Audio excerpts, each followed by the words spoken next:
Dublin Airport buzzes with energy. Trolleys clatter, voices mix in a dozen accents, announcements echo overhead.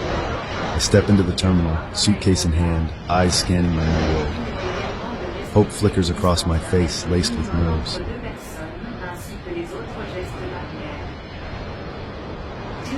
The camera sweeps past the front of the Emerald Isle Emporium, its window full of quirky souvenirs and handmade crafts. Inside, the shop is warm and colorful, soft Irish music playing in the background. I noticed Isha behind the counter, her smile kind as she helped a customer. I watched from a distance, drawn to her charm. A no loitering sign made me hesitate. As I glanced back, she caught my eye with a subtle, knowing smile. A montage of Facebook messages plays out. At first, formal hellos, then the tone shifts. Emojis, teasing, and playful banter fill the chat as Isha and I grow more comfortable. The messages become frequent, the excitement building. Finally, I typed, "Want to grab a coffee sometime?" She replied, "Absolutely. How about this weekend?" The plan was set. Golden light streamed through the trees as Aisha and I walked the park trail, talking and laughing. Our hands brushed, reaching for a leaf, and a glance lingered longer than expected. Later, in a dim snooker hall, the sound of clacking balls and playful banter filled the air. Finally, in the movie theater, the glow from the screen lit our faces. We sat in silence, our hands touching, something unspoken taking shape. Back in my apartment, it became our sanctuary. After so much longing, just being together felt like a breath of fresh air. The light seemed softer, the world outside faded away, and there was just us. It was an intimacy born not just of passion, but of a deep, emotional connection. A quiet understanding that words couldn't always capture. The warmth of that moment, the sheer tenderness, it enveloped us. And in that haven, with my heart overflowing, I asked her. It wasn't grand or showy, just real. My love, my commitment, laid bare. Then came the day we met Aisha's mother. At first, there was a warmth, a welcoming smile that seemed to promise acceptance. She greeted us, and for a fleeting moment I allowed myself to hope. The warmth in the room turned to ice as her true feelings were unveiled. A cold hostility in her eyes, her body language shifting to outright aggression. Initial pleasantries became harsh accusations, then chilling threats. The tension inevitably exploded. The confrontation was a dramatic, chaotic clash. It turned physical, and I was injured, the pain sharp. Through it all, Isha's distress was my focus. A fierce determination rose within me. I had to protect her, to stand my ground against this. But the physical attack wasn't the end. We uncovered Isha's mother's calculated deceit. Her attempts to poison even Rose against us. Aisha was crushed by this deep betrayal from her own family, though Rose's unwavering loyalty offered a small solace. Her mother's manipulation escalated. She offered money, a UK visa, all in exchange for an abortion. My refusal was absolute and immediate. A bitter argument followed, but my resolve to protect Aisha and our child was unshakable. That night, I got us a hotel room, a necessary escape. The hotel provided a temporary, fragile refuge, but the reality of her family's threats, including the danger of deportation, hung heavy. It was there, weighed down by fear but clinging to a sliver of hope, that we made the monumental decision: we would seek asylum. Kindness opened doors, first the pastor's, then a generous church member. But home was a fleeting word, a temporary perch before the next move.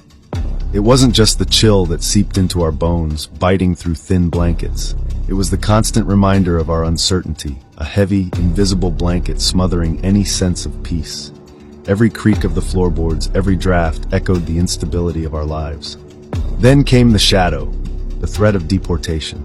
It hung over us, a constant, chilling dread that turned every knock on the door, every unfamiliar face, into a potential crisis. Friends offered hushed advice, their faces etched with concern. The decision to change my name, it felt like erasing a part of myself, a painful sacrifice for a sliver of hope, a chance to stay, to protect Aisha. Applying for asylum wasn't just paperwork. It was a desperate plea, a leap into an unknown future, each form filled with a silent prayer and the crushing weight of what-ifs. With Aisha and our baby on the way, I had to find something, anything. The nightclub toilets, it wasn't where I imagined myself, not by a long shot. But there was a strange, fierce pride in that work. Each night, amidst the noise and the mess, I focused on one thing: providing. This wasn't just about survival, it was about dignity, about building a foundation, however small, however unconventional, for my family. Every coin earned was a testament to love, a promise to my unborn child. Then, a small miracle, a place in temporary accommodation specifically for mothers and babies. It was basic, yes, the challenges weren't suddenly erased. But walking into that simple room, seeing the relief wash over Aisha's face, a lock on the door, a bed that was ours, however temporarily. For the first time in so long, there was a sense of security, a quiet space for her, for our soon-to-arrive child. A place to breathe, finally. The sterile scent of the hospital, the rhythmic beeping of machines, it all faded into a blur. And then, there she was, Eliza, our daughter. Holding her for the first time. It's a cliché, I know, but the world truly did shift on its axis. 10 tiny fingers, 10 perfect toes. A miracle, nestled in Aisha's arms, her face a map of exhaustion and pure, unadulterated love. I remember her heading to the social services office, determined. And then the call. Not just assistance, but the offer of a council house. A home. For a moment, it felt like every prayer was answered, a tangible lifeline. The relief was immense. But reality has a way of biting. The place, it was rough. Damp clung to the walls, a chill in the air that had nothing to do with the weather. The initial euphoria crashed. She spoke to the social worker again, laid it all out. The state of it, our desperation, our new baby. And to their credit, they listened. They saw our need, our commitment. They promised to make it right, to fix what was broken. A small victory, but a vital one. Moving in brought a fragile peace, our own space at last. We were just settling, finding our breath as a family. Then that knock. Aisha's mother, and with her the shadow of renewed conflict. Her mother's disruptive early visits, constant demands, yet no real support. Aisha's exhaustion was palpable, my frustration simmered. It was clear manipulation, fueled by jealousy.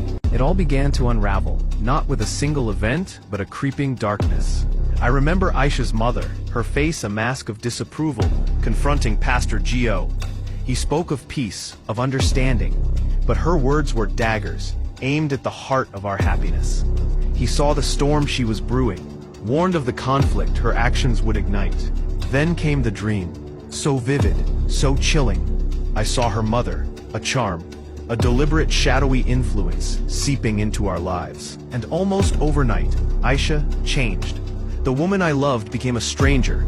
Laughter turned to arguments, trust to bitter accusations. Our sanctuary became a battleground. The conflict escalated with terrifying speed. Shouting matches echoed through rooms that once held only love. Things were broken. Not just objects, but trust, hope, our future. Her accusations grew wilder, more painful. The police were called more than once, their sirens a soundtrack to our collapsing world. Each visit, each angry word, was another piece of my heart shattering. And then, the aftermath. Just a hollow echo where our love used to be. The pain, it was, and still is, a constant companion. Looking back, it's a blur of suffering.